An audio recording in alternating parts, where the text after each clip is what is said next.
bienvenue dans un nouveau Writing Journal, j'espère que vous allez bien. Je vous prends en ce mardi 8 juin, je vous ai pas pris hier parce que tout simplement j'étais en plein dans la maintenance de la maison, du blog, de la chaîne YouTube, j'étais en train de préparer les montages, les programmations vidéo, j'ai mon forfait 4G qui plantait complètement, je pouvais même pas utiliser mon téléphone, j'ai dû du coup de nouveau changer d'opérateur, donc je vais repasser chez Soch, mais comme je suis de nouveau maintenant une nouvelle cliente, et ben je vais pouvoir avoir l'offre qui m'avait refusé quand je leur avais demandé s'ils pouvaient me faire un geste, voilà. Mais le problème, c'est que je me retrouvais à plein d'endroits sans réseau et que c'était pas très pratique. Excusez-moi, je suis en train de m'étouffer avec ma salive. Voilà pourquoi je vous ai pas pris hier. Après, hier soir, on est allé à la salle de sport avec Gauthier, on s'est bien entraîné.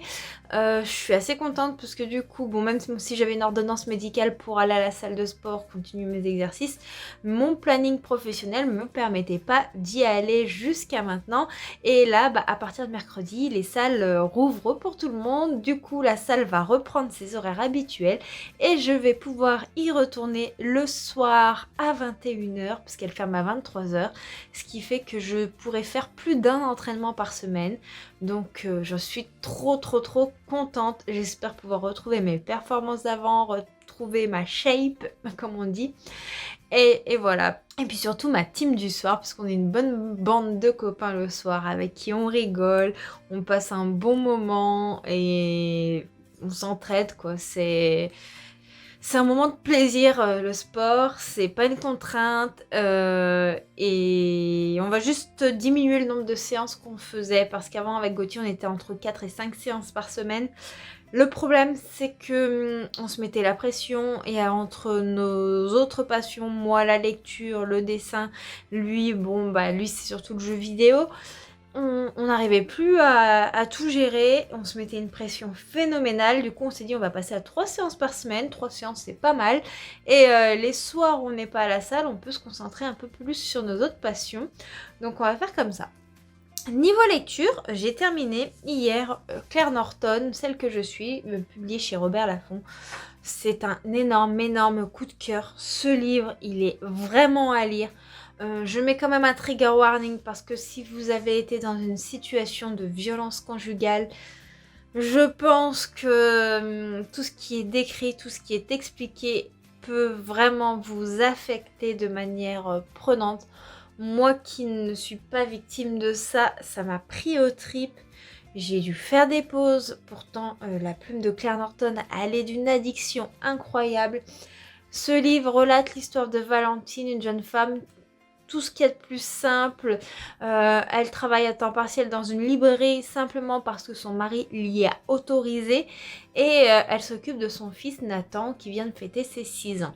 Son fils Nathan, c'est son seul bonheur, c'est la seule chose qui la tient dans ce monde. Son mari Daniel, il a une bonne situation, on dirait un homme tout ce qui est de plus normal, plus sympathique, il passe très bien auprès de tout le monde et on ne dirait pas qu'il est ce qu'il est. Un jour, un couple âgé de voisins va emménager sur le palier d'en face en fait, au niveau de l'appartement et Valentine va créer des liens très forts avec eux, mais bien entendu Daniel ne devra jamais le savoir. La moindre petite contrariété peut mettre la vie de Valentine en péril et Nathan, ce petit garçon, souffre pour sa maman. Même si lui n'est pas maltraité, il vit tout ça à travers sa maman. Même si elle essaie de faire le moindre bruit possible, même si elle essaie de le protéger au maximum en l'envoyant dans sa chambre, c'est très dur. Et tout cela est rendu encore plus poignant de par la narration.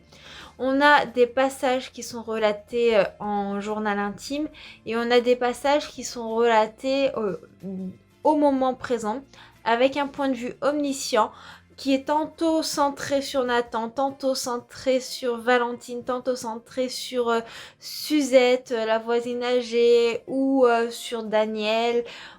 Et cette variation de point de vue, plus le côté journal, rajoute de la richesse au récit.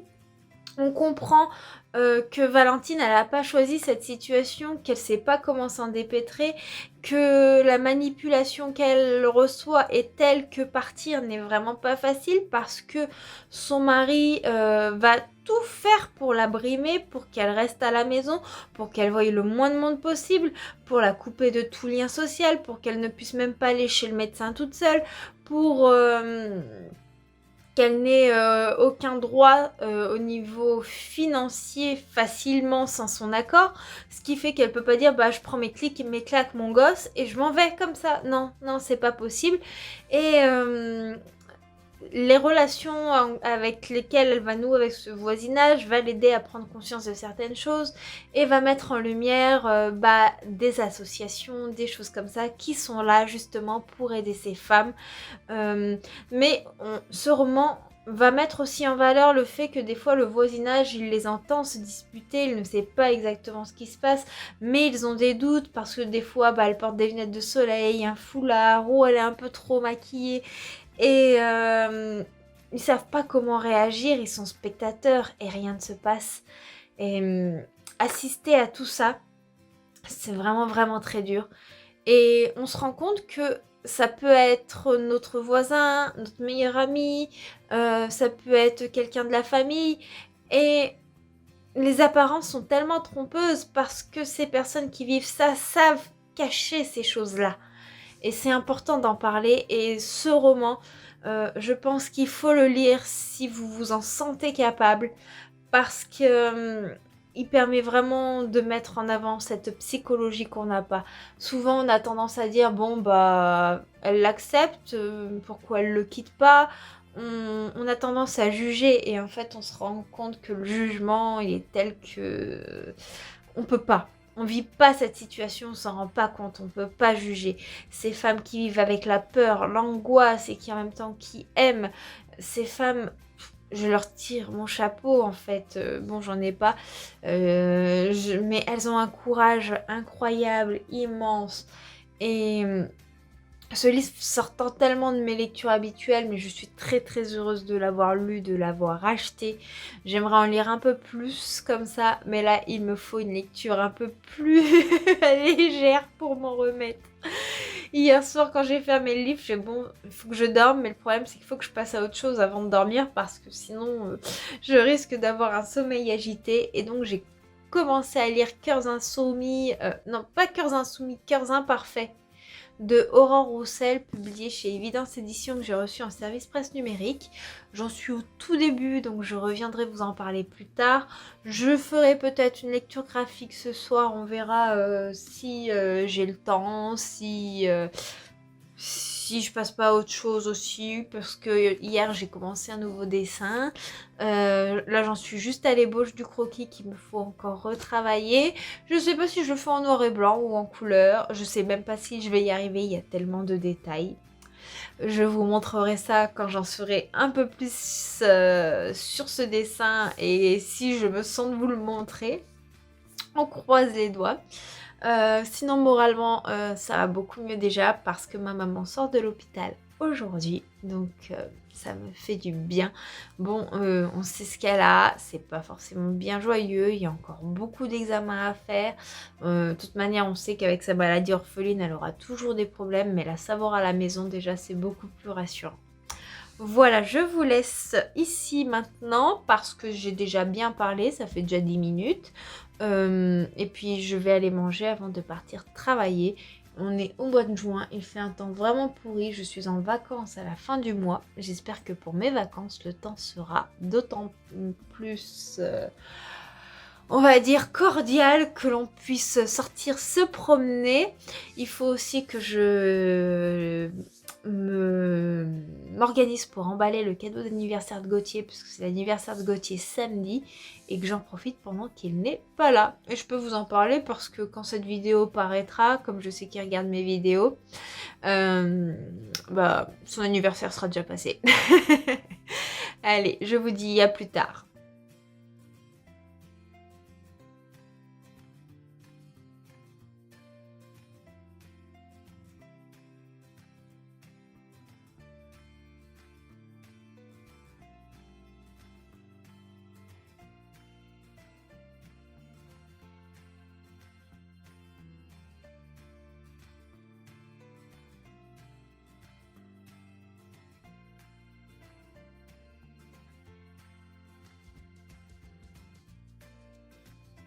Coucou tout le monde, je vous prends aujourd'hui dans mon bureau. Je sais pas si vous voyez, attendez, je vous montre. À l'époque j'étais blonde et là en fait j'ai mes cadres dédicacés avec les photos de Victor Crumb et l'acteur qui joue Crumb que j'avais rencontré au Hero Festival. Je vous ai même pas dit quel jour on est.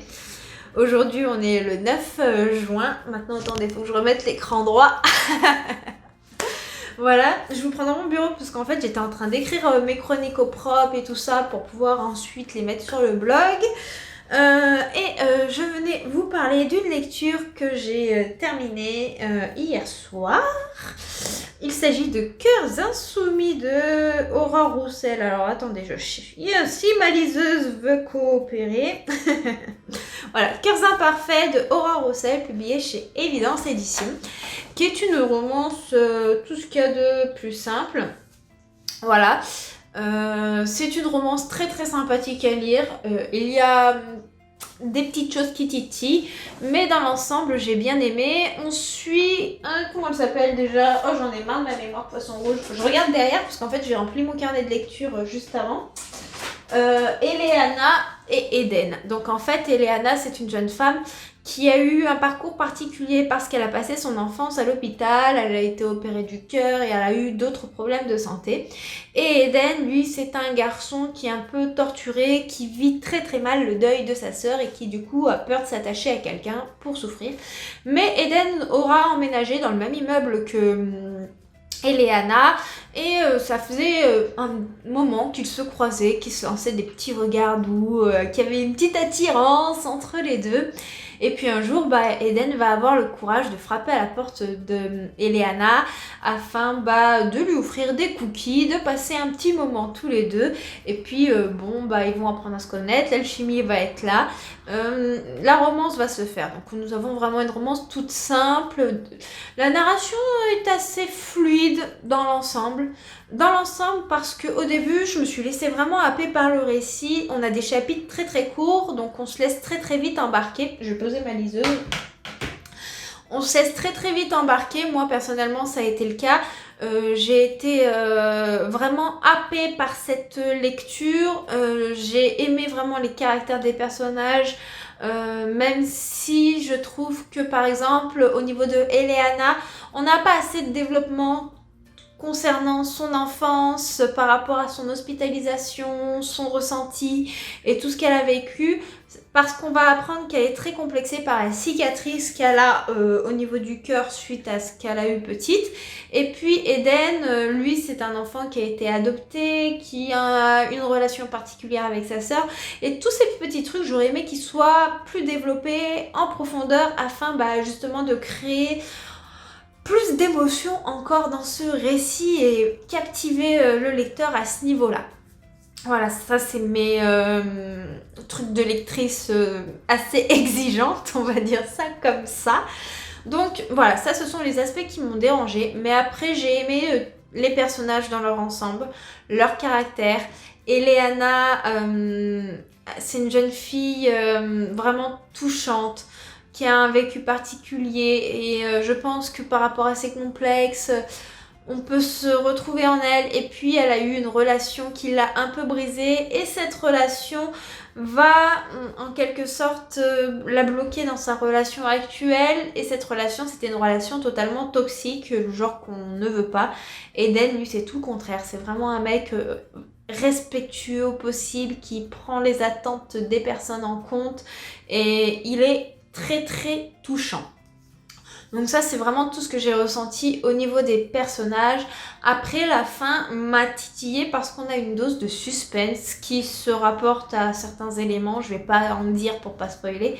Et cette dose de suspense elle est en trop pour moi. Elle est en trop dans le sens que le roman est vraiment centré sur la communion de ces deux âmes qui essaient de se reconstruire pour vivre leur histoire. Et là en fait on se retrouve finalement dans une partie suspense qui arrive comme ça pour créer quelque chose de plus Et ce quelque chose, bah moi ça m'a pas transcendé plus que ça. Voilà. C'est vraiment la partie que je regrette de ce roman. Je crois que c'est le premier de l'autrice, donc pour un premier roman c'est quand même vraiment pas mal. C'est quand même très très intéressant.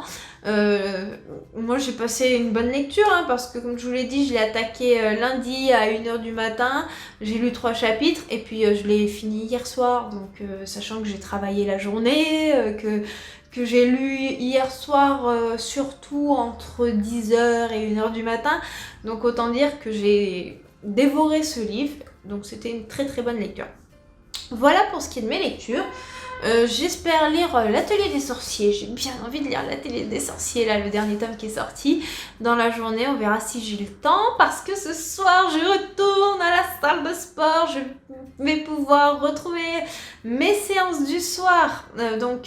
Lundi, j'avais fait une séance jambes fessiers. J'ai encore super mal dès que je bouge et tout. Là, je marche en canard. Et ce soir, c'est pec, épaule, triceps.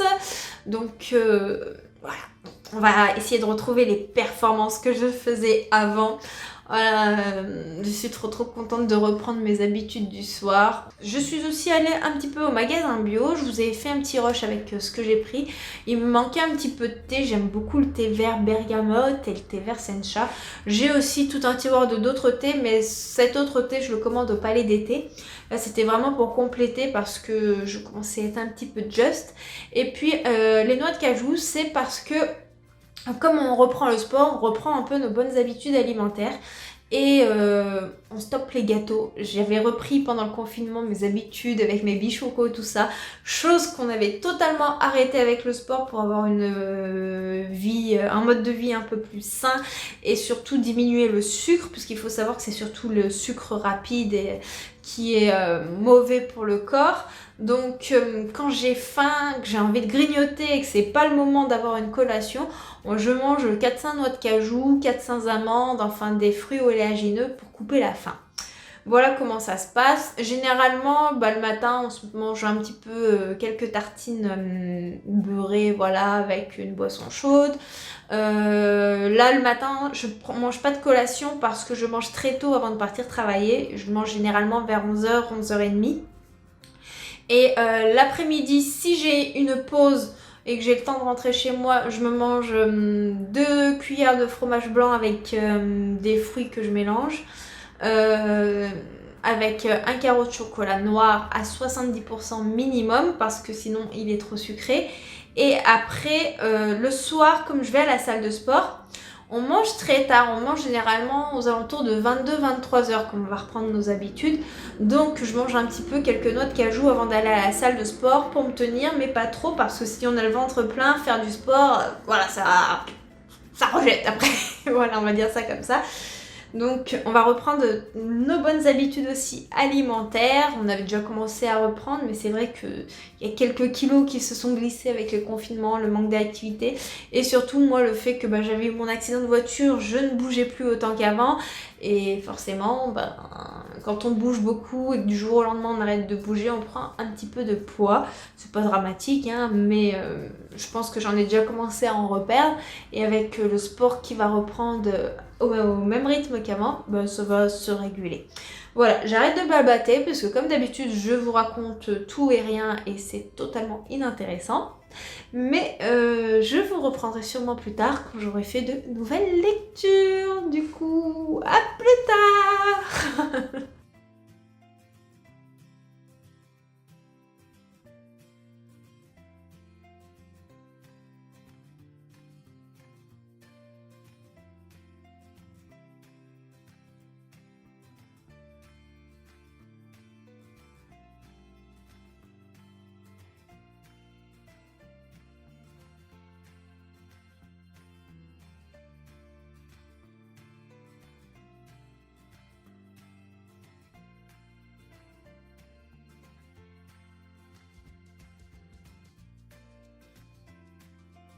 Hey, je vous retrouve ce vendredi 11 juin pour vous parler de plein de choses. Hier, je vous ai pas pris, mais hier matin, il y avait l'électricien à la maison. Après, j'ai fait 2-3 bricoles, c'était déjà l'heure de partir travailler. Et quand je suis rentrée hier soir, on a attendu le livreur de pizza bien plus longtemps que prévu. Et ensuite, je me suis écroulée comme une masse. Impossible de réveiller la marmotte que j'étais. J'étais éclatée de ma journée. En plus, j'avais eu mon entretien professionnel qui s'est super bien passé. Au niveau de mon évaluation, de mon boulot, de mes souhaits. Moi, je sais pas si vous savez, mais je voulais me réorienter dans la petite enfance. J'avais passé un diplôme par correspondance en parallèle de mon travail il y a 1 ou 2 ans maintenant. Et il faut savoir que ma responsable est également responsable d'une halte garderie. Donc elle m'a dit, ce n'est pas sûr, mais peut-être qu'au mois de septembre, on aura besoin de personnel. Du coup, je serai à cheval entre 2 postes qui me permettraient du coup de continuer avec les personnes âgées et handicapées et en même temps avec les enfants. Donc ce serait vraiment génial parce que j'aime quand même beaucoup les personnes âgées, même si j'ai ma petite préférence pour ces petites bouilles d'amour. Bon, cessons le bavardage inutile, je vais passer à ce qui vous intéresse. Alors, je vais commencer par une réception que j'ai eue hier. Cette réception, j'avais pas prévu... Oh, le carton, il est défoncé, j'avais pas vu. J'espère que les livres dedans sont pas esquintés. Comme je sais ce que c'était, j'ai été très patiente pour l'ouvrir. Je l'ai même pas ouvert hier soir sans vous attendre. Et j'avais pas prévu de faire la commande, mais il faut savoir que j'ai prêté une bande dessinée à mon frère ce week-end. Ma mère m'a dit qu'il l'a dévorée en une dizaine de minutes, qu'il l'a adorée et qu'il attendait impatiemment que j'achète la suite pour que je lui prête. Et comme on va dire que je suis complètement gaga devant mon frère, mon petit frère a 11 ans pour ceux qui ne savent pas, on a 17 ans d'écart, et ben voilà. Je fais bon, bah je vais la prendre maintenant, la suite, hein, comme ça je la lirai, puis je lui passerai. Je vais vous montrer tout ça. Ah. J'ai fermé la fenêtre pour pas qu'il y ait trop de bruit, mais du coup j'ai trop chaud. Je sais pas si ça se voit, mais je crois que j'ai les joues toutes rouges. Hop, le bruit traditionnel du carton. Ouh, bon ça va, elles ont pas pris un méchant coup. Alors donc... La bande dessinée dont je vous parlais, il s'agit de l'auteur flemme de Marianne Alexandre, publié chez Jungle, et là c'est le tome 2, le tome 3 n'est pas encore sorti. J'avais lu le tome 1 que j'avais adoré, je l'avais trouvé super beau au niveau des graphismes. Là je vais pas vous faire les planches parce que j'ai peur de vous spoiler. Je vous montre juste un petit peu vite fait de loin à quoi ça ressemble, mais je vais pas vous faire un rush pour vous montrer en détail. Et j'avais adoré, en fait c'est l'histoire d'un petit garçon, l'auteur, qui est accompagné de son chat et en quelque sorte son guide Chatterton, et ensemble ce sont des chasseurs de monstres, voilà. Il y a tout plein de techniques, de magie, de choses comme ceci et comme cela. Ça avait été génial, j'avais trouvé le premier tome assez introductif mais vraiment bien, et quand je l'avais lu j'avais tout de suite pensé à mon frère en me disant oh ça va trop lui plaire, et c'était trop le cas. Donc j'ai hâte de me lancer dans cette suite pour pouvoir la prêter à mon petit frère. Et ensuite je me suis dit il faut que tu clôtures une de tes sagas bande dessinée en cours. Une saga encore au graphisme incroyable. Ça ne peut être que le dernier tome de la boîte à musique de J.G. Carbone, publié chez Dupuis, La mystérieuse disparition. Je dis que c'est le dernier tome parce que c'est le dernier de sortie, mais je ne sais pas s'il y a une suite de prévue après cela. Et donc j'ai hâte de suivre la suite des aventures de Nola et de ses amis, de voir si on aura des réponses concernant la vie de sa maman. Et cette bande dessinée c'est aussi un régal pour les yeux. Oh, j'ai de la pub pour Spirou en même temps. Je vais vous montrer une planche comme ça au hasard pour vous montrer vite fait les graphismes, mais vous voyez c'est pareil, hein, de loin c'est plein de couleurs, les illustrations ont un air vraiment poupon, c'est très agréable à regarder, c'est enchanteur, c'est très enfantin, mais moi je sais que quand j'ai besoin de me détendre, que j'ai passé une journée un peu énervante, un peu stressante, bah, c'est le genre de bande dessinée que j'adore lire. Voilà, et puis je suis restée une vraie gamine dans ma tête de toute façon. Alors, voilà pour mes réceptions. On jette par terre, on ramassera plus tard. Alors, j'ai lu L'Atelier des sorciers, le tome 8 de Kamome Shirahama, publié chez Pika Édition.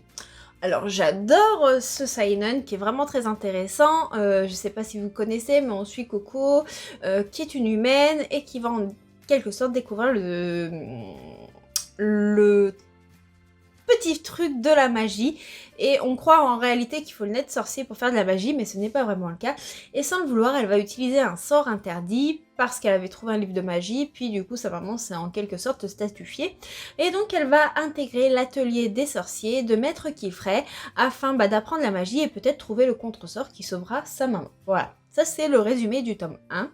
Un tome qui est magnifique, qui est très très beau. Et ce tome 8 est sympathique, mais je le trouve un petit peu en dessous de les précédents opus, tout simplement. Pourquoi? Parce que là, on va suivre d'autres personnages. Je vais pas mentionner les noms, je vais pas trop m'attarder parce que c'est un tome 8. Mais ces autres personnages, en fait, ils sont assez secondaires et la trame de l'histoire principale est en quelque sorte passé à l'oubli. Mais par contre, il est toujours aussi magnifique au niveau des illustrations. Est-ce qu'il y en a une ou deux que je peux vous montrer qui ne vous spoilerait pas? Je sais pas. Mais moi, je suis toujours subjuguée. Je vous montre juste une planche là comme ça. Mais vous voyez, elle est très très détaillée. Moi, j'adore me plonger dedans. Enfin, je me perds dans les illustrations qui sont d'une beauté incroyable. Kamome Shirama, elle fait un boulot de dingue. Voilà, vous voyez, c'est très très beau. Et moi, ce que je regrette, c'est qu'on n'a pas la trame encore de Coco qui essaie de s'améliorer, qui essaie de trouver la solution pour sa maman. Là, on est vraiment dans l'histoire des protagonistes secondaires, qui sont très intéressants. Il y a une thématique qui est le handicap qui est abordé avec le pourquoi du comment on se sert de la magie, pourquoi on fait pas ça pour aider. J'ai trouvé ça vraiment génial, mais on s'éloigne un petit peu du sujet principal et ça m'a un peu dérangée, même si j'ai pris énormément de plaisir à le lire. Je vais pas vous en dire plus parce que si je veux développer plus mon avis avec vous, il faudrait que je vous spoil. Et peut-être qu'un jour vous aimeriez vous lancer dans cette série où vous n'avez pas encore lu ce tome 8, donc ce serait dommage que je le fasse. Et ma lecture en cours, j'ai pas pu résister de continuer la suite de Keleana de Sarah J. Maas. Bon, j'ai pas trop avancé, mais ce tome est un peu plus gros que les autres. Enfin, je dis j'ai pas trop avancé, j'ai lu 187 pages. Là, nous suivons Keleana. Elle se trouve à un endroit complètement différent de là où on la suit dans les 2 tomes précédents. Je reste assez vague pour ceux qui n'auraient pas lu les 2 tomes précédents, mais si vous êtes curieux sur cette série, je vous renvoie vers mes divers points lecture et divers vlogs où je vous en parle. Vous savez que j'adore cette héroïne, que j'adore ces personnages. Là, l'intrigue est beaucoup plus complexe. On en apprend énormément sur les origines de Keleana.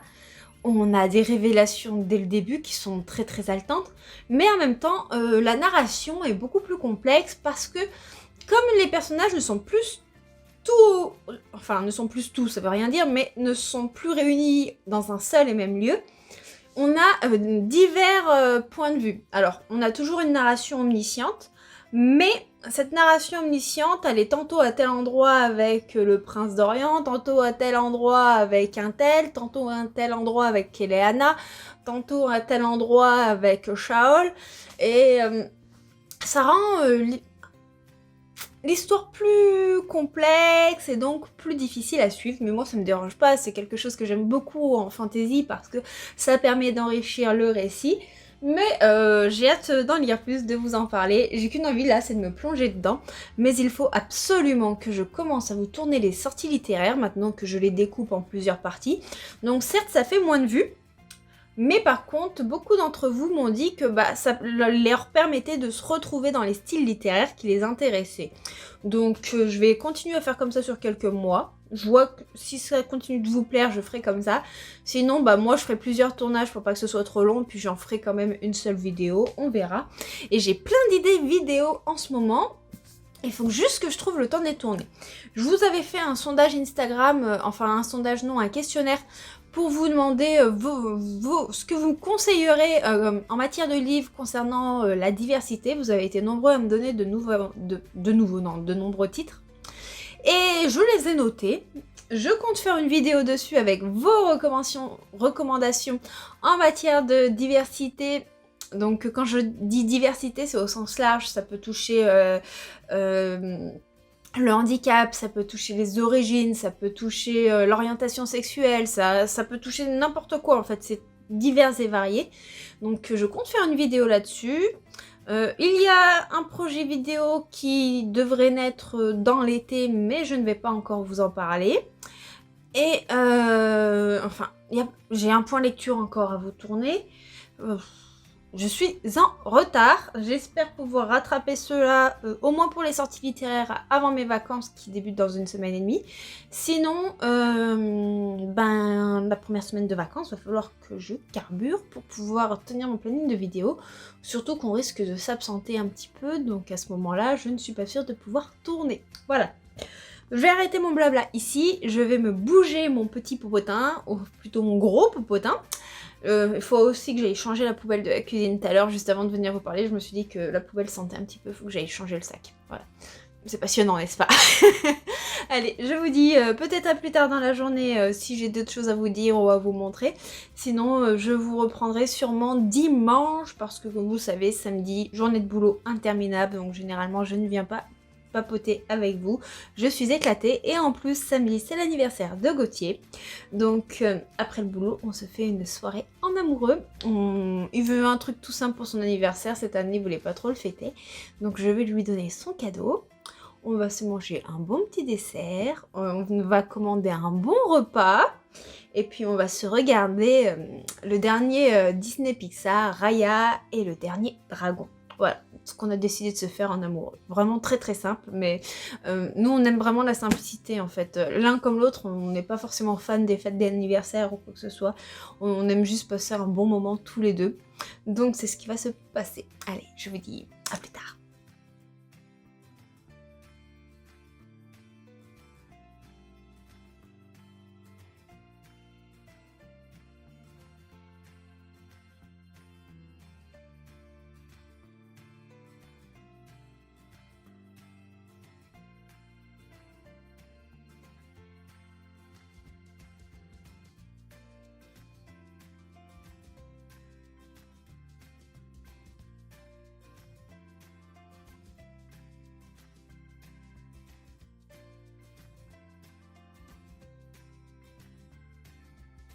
Bonsoir, je vous retrouve en ce dimanche 13 juin pour clôturer ce vlog. J'ai pas mal de choses à vous dire. Donc premièrement, ce matin, comme vous avez pu le voir dans les rushs précédents, on est allé à un petit rassemblement de voitures. Bon, on s'est levé un petit peu trop tard avec Gauthier parce qu'on est arrivé vers 11h et quelques voitures commençaient à partir, mais il y avait de belles Ferrari, Lamborghini, il y avait des belles Alfa, des vieilles voitures superbes quoi, sur le champ de foire à Beaucroissant. C'est vrai qu'avec le Covid, ça fait plus d'1 an et demi qu'on n'a pas eu de foire et le champ de foire était complètement inutilisable. Du coup là on a été voir les voitures et tout, c'était sympa. Je sais que nous on aime bien les jolies voitures, tout ça. Donc on a passé un petit moment là-bas ce matin, ensuite on est rentré, on s'est posé et cet après-midi on est allé faire un tour au bord du lac de Paladru. Souvent c'est vrai qu'on va se baigner un petit peu là-bas comme on habite à 20 minutes et on est allé se manger une coupe glacée en terrasse, ça faisait tellement du bien. Bon, il a fallu attendre un petit peu. La première fois on est arrivé, on fait bon allez on se mange une petite coupe glacée, puis après on ira marcher au bord du lac. Et en fait, il y avait trop de monde, du coup on a fait l'inverse. D'un autre côté c'était pas plus mal, ça nous a permis de nous rafraîchir après la balade. On a pris de belles couleurs, voilà. Je pense que ça se voit. Et j'avais pris 2-3 livres, comme ça a permis de faire 2-3 photos en extérieur. C'est vrai que l'été arrive, du coup sur mon fil Instagram et tout ça, j'ai envie de faire des photos un petit peu plus nature quand j'en ai la possibilité. J'ai terminé la lecture de Keleana de Sarah J. Maas, ce 3e tome. J'ai adoré. Franchement, on a un univers qui se complexifie, on a une diversité des points de vue qui est hyper intéressante, moi j'adore. On a le point de vue de ce qui se passe au château d'Adarlan, on a le point de vue de ce qui se passe au niveau de où est Keleana. J'essaie de pas trop vous en dire pour pas de spoiler, et on a le point de vue de nouveaux personnages qui ont des pouvoirs magiques et qui ont une incidence sur l'histoire. Voilà, c'est tout ce que je vais vous dire pour ne pas vous spoiler si vous n'avez pas lu les précédents tomes et pour ne pas spoiler ce tome là. Voilà un petit peu pour ce qu'il en est. Et moi j'ai adoré. Il se passe des choses différentes. Les relations entre les protagonistes, elles ont totalement évolué. C'est plus du tout les mêmes que ce qu'elles étaient. Et ça j'adore. Kelly et Anna, on la découvre sur un nouveau jour. On découvre son histoire familiale. On rencontre un autre personnage, mais il est tellement charismatique. Je suis tombée in love de lui. Voilà, j'ai plus de débat entre Dorian Shaol. Non, non. C'est lui. C'est lui.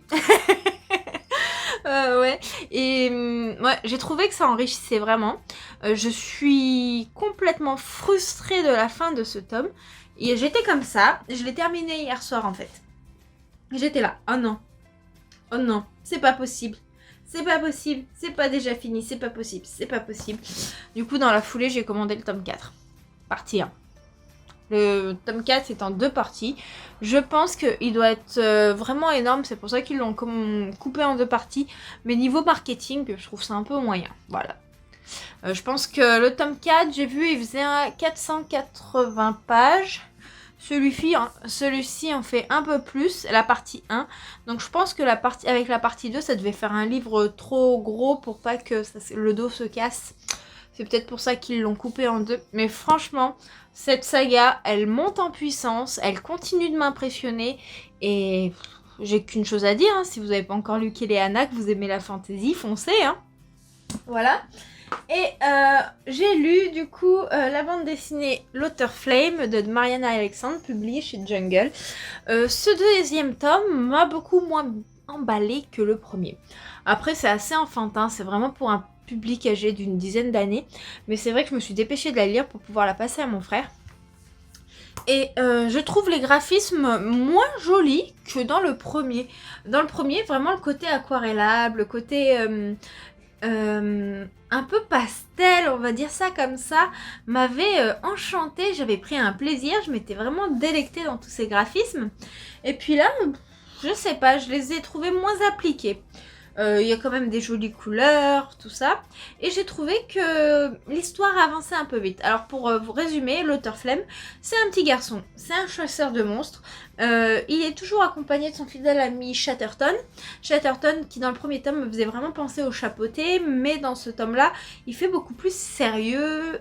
Ça prend une toute autre dynamique. Et il y a toute une histoire avec sa maman qui est apparemment vivante mais présumée disparue, il sait pas ce qu'il en est, on connaît pas réellement son histoire et voilà, l'intrigue va tourner autour de ça et on va en prendre un peu plus sur tout ce qui concerne les chamans, les chasseurs de monstres, la communauté et sur l'histoire de vie de l'auteur. Et voilà. Ce tome avance très très vite. Moi j'aimerais qu'il y ait vraiment un petit développement, qu'on développe l'univers. Mais je crois que ça c'est mon côté adulte, vous savez, qui titille, qui veut en savoir plus. Parce que hier soir avec Gauthier on a regardé Raya et le dernier dragon sur Netflix. Un très très beau film d'animation chez Disney, hein, les dessins, tout ça, le côté culturel, j'étais à fond.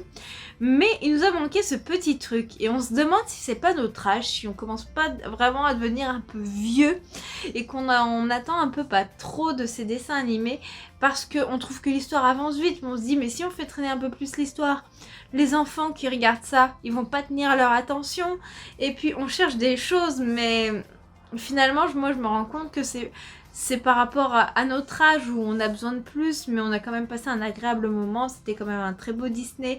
J'ai aimé les messages qu'il faisait passer sur l'acceptation, la confiance. Enfin, j'ai trouvé ça très beau et le côté culturel, moi j'adore quand ça touche des multicultures. On sent l'influence japonaise, on sent l'influence chinoise, on sent vraiment l'influence du Moyen-Orient et c'était beau. C'était très très beau, de très très belles couleurs, une très très belle morale. Si vous l'avez pas encore vu sur Disney+, et que vous avez la plateforme, foncez. Voilà pour ce qui est de mes lectures en cours. J'ai commencé un manga, mais je vous en parlerai dans le prochain vlog. Je pense que je le terminerai ce soir, sûrement, ou demain matin. Parce que comme demain on est lundi, je travaille pas, je serai en repos. Mais j'aimerais tourner quelques vidéos.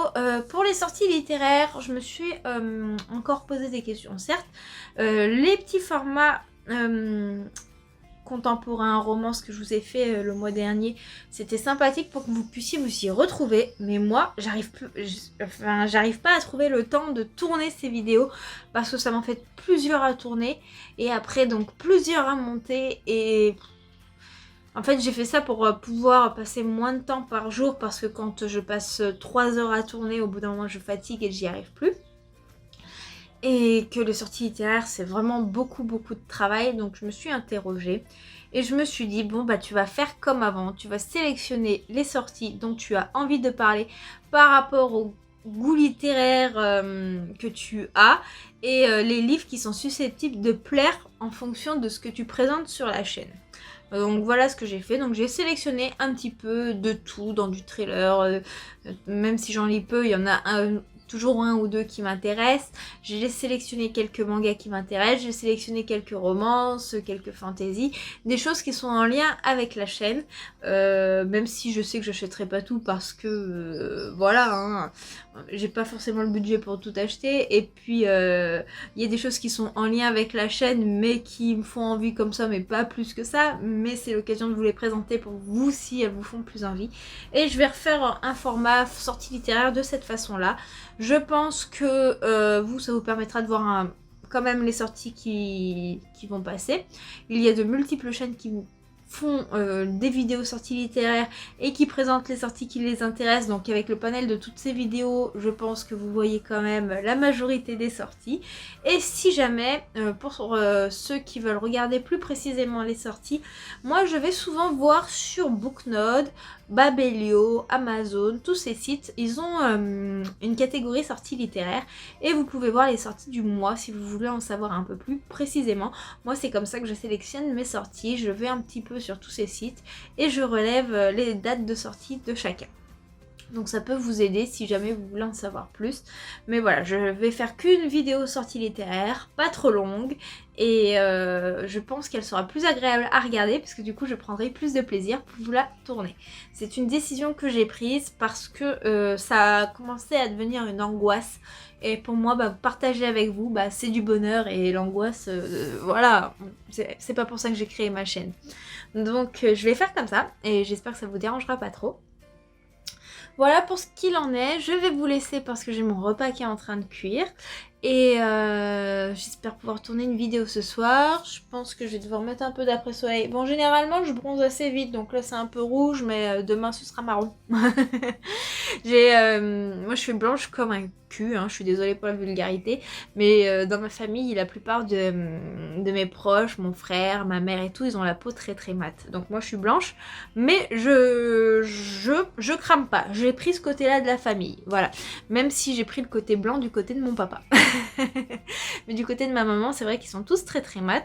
Et ma grand-mère m'a dit que ma maman avait été blanche pendant pas mal de temps et elle était devenue mate en vieillissant. Du coup, sa peau s'était un petit peu matifiée et tout ça après sa première grossesse. Donc moi j'espère un jour avoir la peau qui se fonce un peu. Je sais pas pourquoi, j'ai toujours aimé les peaux bien mates. Et j'aurais aimé avoir une peau bien mate, métisse. Ne me demandez pas pourquoi, mais je trouve ce genre de peau magnifique. Voilà, bon, j'arrête de blablater pour rien. Je vous fais de très gros bisous. J'espère que ce vlog vous aura plu. Comme d'habitude, n'hésitez pas à lâcher un petit pouce bleu si c'est le cas, à vous abonner, à laisser un petit commentaire, ça me fait toujours plaisir. Et puis vous savez très bien que c'est ce qui fait vivre la chaîne. Plus vous réagissez et plus ma vidéo rentre dans l'algorithme YouTube, on va dire ça comme ça. Je vous fais de gros bisous et je vous dis à bientôt. Ciao.